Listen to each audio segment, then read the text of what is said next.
Hello everyone, James from Living Gardens Homestead. Welcome back. If this is your first time visiting, please subscribe to our channel. I was going to talk to you today about what we've been doing over the past couple of days. We've been canning meat, meat from our freezer, our beef and our pork. I'm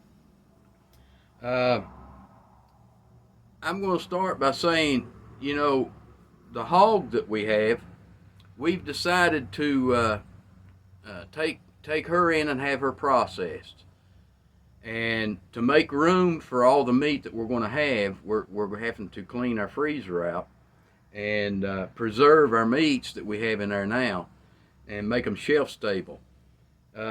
The way we do that now, it's going to be a short video. It's not going to be one of those. I'm not going to show you how we can and this. I'm just going to explain it to you. Most of our meats we can in quart jars. Now you can can it in pints, but as big as our family is, we need quart jars because it takes that much to feed us. But what we do is, this here's our beef. This is what we've been canning the past couple of days.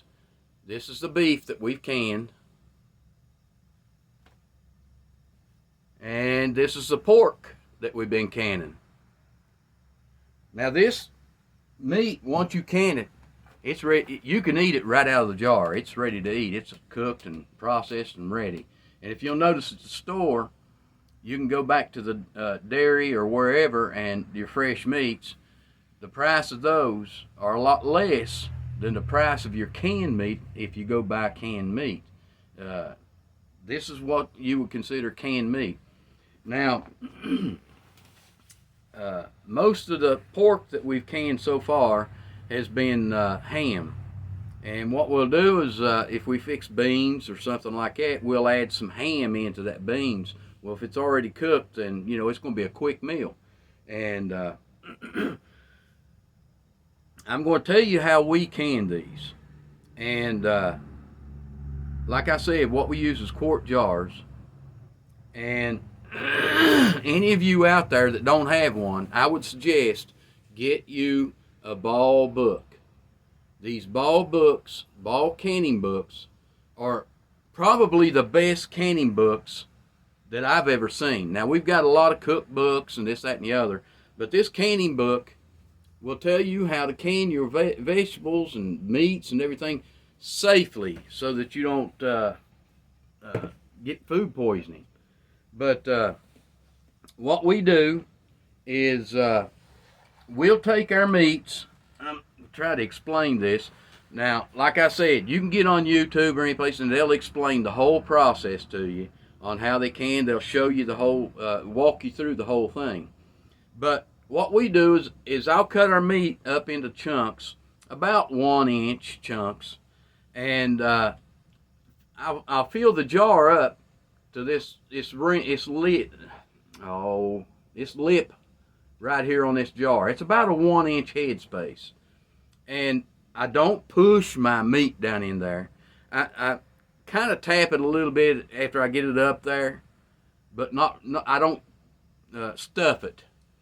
And what I'll do is I'll take the bones that we've got, because we process most of our meats, so we know what they're fed, and we know there's no bad stuff in the bones and the marrow and stuff like that. So I'll take the bones and I'll boil them, and I'll make my own broth out of the bones, whether it be beef broth or the pork, and then I'll use that instead of water. Now, a lot of people use water, but I'll make my broth out of my bones, and I'll pour up about this high, about 2 inches of broth in on that meat, okay?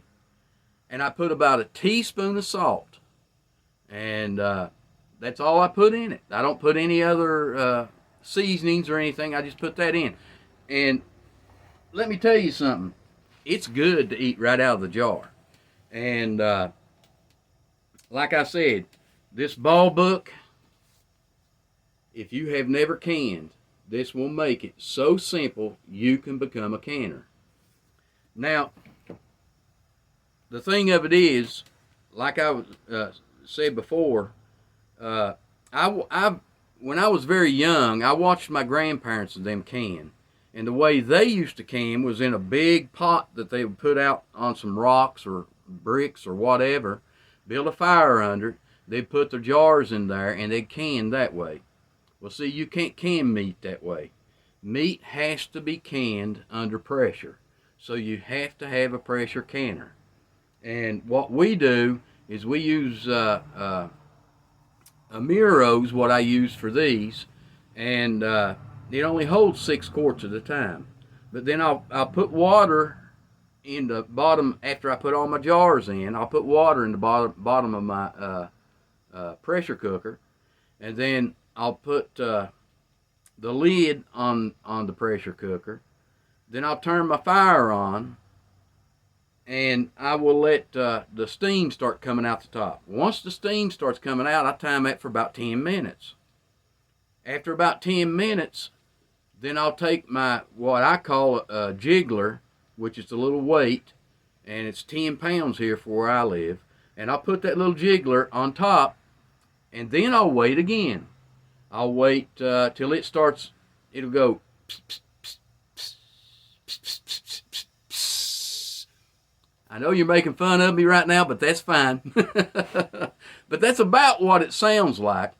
And once it's doing that, I'll set my timer for 90 minutes. It's an hour and a half. And I'll let them cook in that pressure cooker for 90 minutes because I use quart jars. And after 90 minutes, I'll turn the fire off. I don't touch it. I just turn the fire off so that it's not getting no more heat. And I'll let it cool down by itself. Now, there's a locking mechanism on those canners, and it pops up when there's enough pressure in there to lock it. That way you can't take the lid off. Now, once it pops up, or after it's up, when I shut it off, I wait until that thing has fell back down. When it falls down, that means there's probably no pressure in it. And if there's no pressure in it, then I will remove my jiggler. And once I remove it, there's usually no pressure left. Okay, then I can open my canner, and I open it up. Now, you don't want to tilt that lid like this towards you because all that steam will come out into your face. You tilt it the other way and let the steam go away from you. And I know a lot of you are afraid of pressure cookers and you've heard horror stories about them, but as long as you watch those videos them other people have made and follow those guidelines, there's no reason to be afraid of a pressure cooker. You can can, and that's the only way you can can meat. Now, like I said, quart jars, 90 minutes. But if you're doing pint jars, because you don't want to open up that much meat at one time, so you pack pint jars, you only do it for 75 minutes. And like I said, please get you a ball book if you've never canned. I'd say almost all people who can probably own one of these ball books. This is a very important thing to have. Like I said, by all means, get you a ball book if you plan on canning. But canning can be easy, and it can be fulfilling. I love doing it, just knowing I'm preserving my meats. And I'd like to thank one of my viewers. I'm not going to mention your name, but you'll know who you are, that asked me to do this. I'm doing it special just for you because you asked me to do this video. And I love all my viewers, and may all of you be in good spirits, and may all of you be able to can and do things like we do here on the homestead.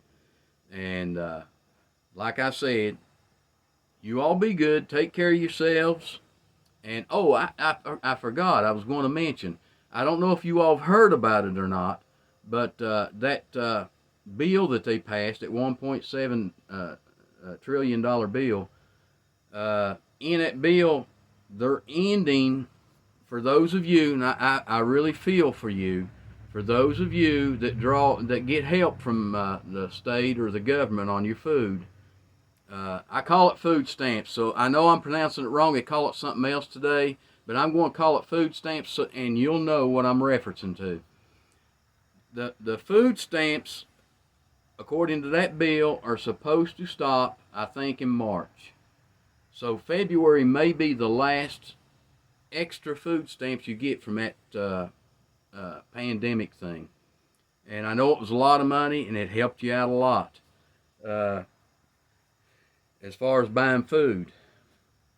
Now they're going to end that in March, and the CPI report that I just seen yesterday, they're saying the inflation's getting lower.